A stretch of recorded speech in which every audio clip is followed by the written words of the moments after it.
और आप देख रहे हैं पीकेएन न्यूज। सबसे पहले निगरान वज़ीर आला मोहसिन नकवी की ज़ेर सदारत जनूबी पंजाब सेक्रेटेरिएट मुल्तान में पंजाब कबीना का 25वां इजलास। मज़ीद तफसीलात सरदार ताहिर महमूद की रिपोर्ट में।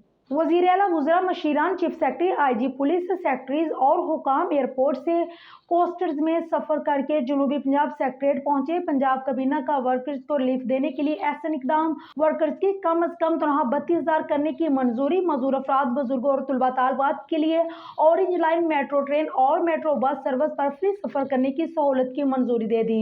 कबीना ने सरकारी मेडिकल और डेंटल कॉलेज में सेशन बराए 2023-24 के लिए दाखिला पॉलिसी के लिए कमेटी की सिफारिशात की मंजूरी दे दी। स्मोक से निपटने के लिए कबीना कमेटी तश्कील देने की मंजूरी। सहाफ़ियों के लिए बड़ा इकदाम। सहाफ़ी और उनके खानदान की फलाह बहबूद के लिए 1 अरब रुपए से इंडोमेंट फंड के इजरा की मंजूरी। Lahore Sahiwal Bahawalnagar motorway project और मुल्तान रिंग रोड प्रोजेक्ट के बारे ब्रीफिंग दी। हाजी अब्दुल कयूम टीचिंग अस्पताल साहिवाल का इंतजाम। महकमा specialised health care and medical education से महकमा प्राइमरी एंड सेकेंडरी हेल्थ को मुंतकिल करने की मंजूरी भी दी।